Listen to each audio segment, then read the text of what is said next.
itu bahwa makhluk itu adalah yang disebut dengan Onitusowe ya. Kalau ternyata di daerah kami itu disebut Onitusowe. Dia bentuknya seperti kuda namun besar, seperti genderuwo mungkin tapi lebih besar, raksasa. Di mulutnya itu mengeluarkan api ya. Kisah ini dimulai sebenarnya pada tahun akhir 2000-an. Waktu itu saya masih kuliah ya di salah satu perguruan tinggi negeri yang ada di kota Kendari. Saya tiba-tiba mendapat informasi, waktu itu saya masih di kampus ya. Saya dapat informasi dari salah satu sepupu saya yang bernama Yusran bahwa kakek kami meninggal. Saya kaget juga karena sudah lama saya tidak bertemu dengan kakek saya itu, dan saya dapat berita begitu. Akhirnya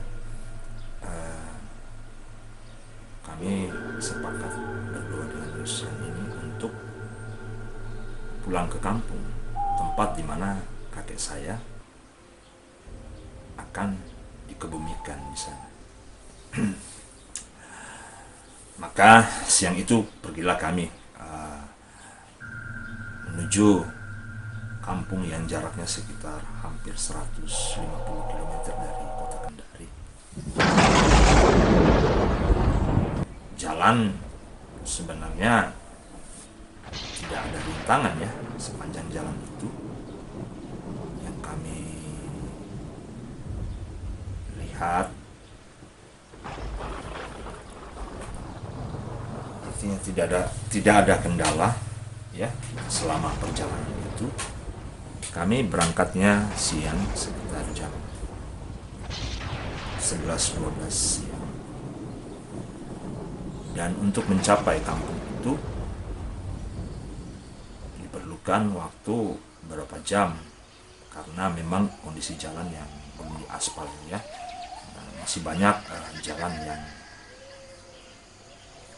berlubang, kadang kita ketemu hanya jalan setapak saja.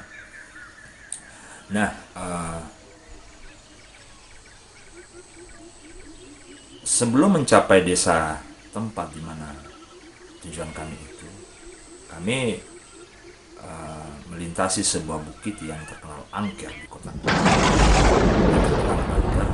di daerah itu. Nama gunung itu Alam Buduria ya. Jadi warga di sana itu sebenarnya juga tidak berani lewat di tempat itu pada waktu itu karena hutan yang ada di gunung itu benar-benar hutan yang rimbun ya, bahkan boleh dibilang belum tersentuh. Jadi tapi jalan ada setapak sepertinya, jalan ada. Nah, pada saat kami melintasi gunung Alam Buduria itu sebenarnya sudah mendekati maghrib sekitar 5:30 sore dan cuaca turun gerimis ya. Suasananya sangat mencekam. Motor yang kami kendarai itu mogok ya, jadi tidak bisa melanjutkan perjalanan ya. Adalah mesin motor yang kami bawa, saya dan Yusran ini. Saya mendengar suara gemuruh di atas gunung ya. Nampak tidak ada bedanya dengan suara guntur sebenarnya, kan ada setelah gerimis itu kan ada guntur juga kan. Tapi saya pikir ini berbeda ya, bunyinya agak aneh ya. Dia bergerumu tapi disertai dengan pohon-pohon yang tumbang. Ini benar-benar membuat bulu kuduk saya berdiri. Kenapa di tempat yang sangat sepi itu ya, sepertinya ada orang ya di balik hutan itu. Nah, saya berpikir ini apakah ada orang di kampung ini, tapi nggak mungkin juga karena ini hutan dan ini gunung jauh dari perkampungan ya, sekitar 10 kilometer ya baru bisa kita menemukan kampung.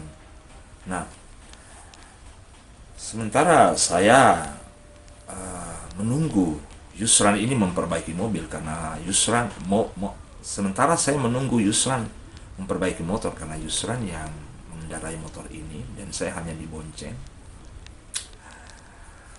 Saya berdiri di tepi jalan itu sambil melihat dan menatap tempat itu. Tiba-tiba suara itu semakin mendekat dan sekitar kurang lebih 20 meter suara itu semakin jelas. Suaranya semakin kencang. Suara desah napas yang tidak pernah saya bayangkan untuk mendengarkan hal itu. Suaranya begitu menakutkan dan itu bersumber bukan dari alam nyata. Jadi ini seperti suara dari alam gaib masuk ke dunia nyata. Suaranya mendesis panjang ya, dengan napas yang agak mengerikan terdengar. Saya tidak berpikir bahwa itu adalah suara dari sosok makhluk penjaga gunung itu. Namun Yusran ini sebenarnya sudah tahu karena entah dia sudah pernah mendengar tentang cerita orang di kampung itu tentang penjaga gunung itu ya. Jadi dia saya perhatikan pada saat itu, saya balik melihat dia masih terus aja memperbaiki motor dengan agak tergesa-gesa. Nah, saya nggak tahu apa-apa karena saya yang namanya dibilang orang kota, jarang pulang di kampung, tidak tahu situasi yang ada di kampung itu. Ya. Nah, sekitar 5 meter atau 10 meter suara itu semakin dekat dan rumput-rumput semakin banyak yang berjatuhan, angin semakin kencang, ditambah hujan gerimis ya. Di situ saya lihat Yusran sudah semakin panik sebenarnya dengan motor yang sementara dia perbaiki. Saya posisinya bingung ya, kenapa saya lihat Yusran panik, tergesa-gesa, sementara suara itu semakin dekat dan aku berkata pada si Yusran, Yusran, ini suara apa? Kenapa ada pohon-pohon yang berjatuhan, rumput-rumput yang rebah seperti ditindih sesuatu, dan ini ada seperti orang yang sedang atau seperti kayak mobil turun dari atas gunung menuju ke bawah. Saya lihat Yusran semakin pucat dan berkeringat karena motor tidak juga bunyi ya. Dan tiba-tiba beberapa pohon tumbang di depan saya, tapi saya tidak melihat apapun di situ. Saya cuma melihat pohon-pohon itu rebah. Dan tiba-tiba saya mendengar Yusran menjerit agar segera memerintahkan saya untuk lari ke motor dan harus segera meninggalkan tempat itu. Jadi saya tidak melihat apapun di belakang itu, saya cuma merasakan pohon sudah tumbang di belakang saya. Dan akhirnya saya bisa meloncat ke motor itu.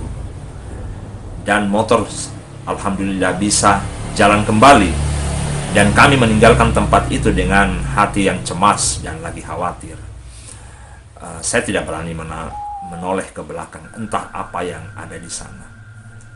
Namun, sudah bisa dipastikan bahwa apabila saya dan Yusran tidak segera meninggalkan tempat itu, mungkin kami sudah akan dimakan mentah oleh sosok makhluk raksasa yang bentuknya seperti kuda, kepalanya kuda, dan di mulutnya itu mengeluarkan api. Nah, ternyata setelah saya dengarkan cerita dari Yusran di atas motor itu, bahwa makhluk itu adalah yang disebut dengan Onitusowe ya. Kalau ternyata di daerah kami itu disebut Onitusowe. Dia bentuknya seperti kuda, namun besar, seperti genderuwo mungkin, tapi lebih besar, raksasa. Di mulutnya itu mengeluarkan api ya.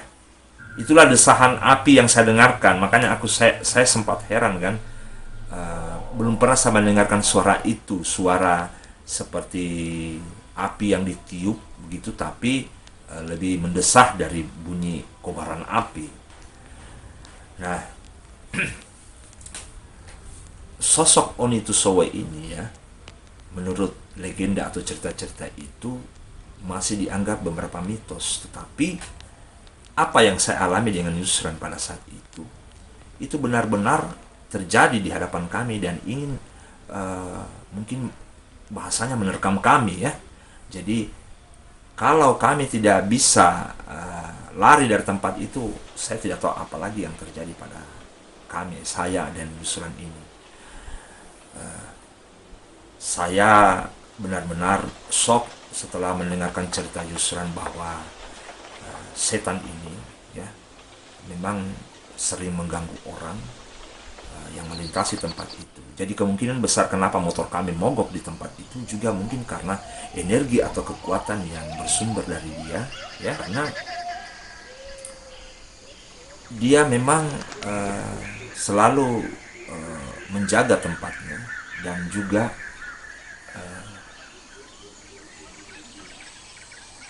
tidak senang kalau ada orang yang lewat di tempat itu.